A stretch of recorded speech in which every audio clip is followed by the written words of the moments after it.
আল্লাহ আমাদেরকে এমন একটা ধর্ম দিয়েছেন যে ধর্মটা শুধু মসজিদেই সীমাবদ্ধ না।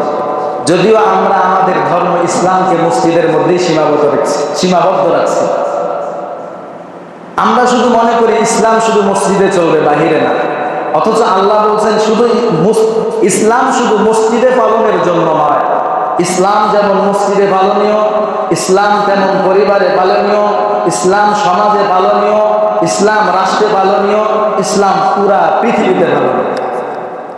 কিন্তু আমরা ইসলামকে সীমাবদ্ধ করেছি শুধু মসজিদে।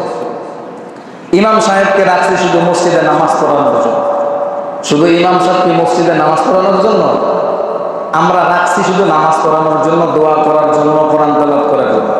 অথচ ইমাম সাহেবের তো কাজ এটা না, নামাজ পড়ানোর মধ্যেই সীমাবদ্ধ না, দাওয়াত খাওয়ার মধ্যেই সীমাবদ্ধ না, দোয়া করার মধ্যে সীমাবদ্ধ না, বরং একজন ইমামের কাজ পুরা এলাকা, পুরা দেশ দেখাশোনা করার দায়িত্ব একজন ইমামের। আর আমরা এখন ইমামদেরকে সীমাবদ্ধ রাখছি চার দেয়ালের মাঝখানে। বিচার হলে ডাকি কাদেরকে? সুদখোরদেরকে। বিচার হলে ডাকি কাদেরকে? ঘুষখোরদেরকে। বিচার হলে ডাকি কাদেরকে? কোরআন সুন্নাহর জ্ঞান নাই তাদেরকে। এরা আইসা যখন ফায়সালা করে, ভুলভাল ফায়সালা করবে, ব্যাস দিন থেকে বের হয়ে যাবে।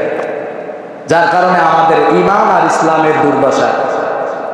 তো যাই হোক, ইসলাম আল্লাহ তাআলা, ইসলামকে আল্লাহ পূর্ণাঙ্গতা দান করেছেন সব সাইড থেকে, শুধু এক সাইডে না, সব সাইড থেকেই আল্লাহ ইসলামকে পূর্ণাঙ্গতা দান করেছেন। আল্লাহ বলেন, আল-ইয়াওমা আকমালতু লাকুম দীনাকুম ওয়া আতমামতু আলাইকুম নি'মাতি ওয়া রাদিতু লাকুমুল ইসলাম দীনা।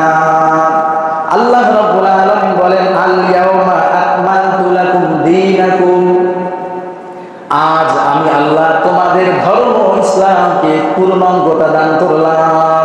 সুবহান। ইসলাম ধর্ম এমন একটা ধর্ম, এখানে অপূর্ণাঙ্গ বলতে কোনো কিছুই নেই, সব পূর্ণাঙ্গ। ওয়া আতমামতু আলাইকুম নি'মাতি ওয়া রাদিতু লাকুমুল ইসলাম দীনা, আমি আল্লাহ তোমাদের উপর আমার নিয়ামতকে পরিপূর্ণ করে দিলাম। ওয়া রাদিতু লাকুমুল ইসলাম দীনা, আর ইসলামকে ধর্ম হিসাবে আমি আল্লাহ মনোনয়ন দিলাম। সুবহান। তাহলে আল্লাহর কাছে গ্রহণযোগ্য ধর্ম ইসলাম, ইসলামকে আল্লাহ সব সাইড থেকেই পূর্ণাঙ্গতা দান করেছে।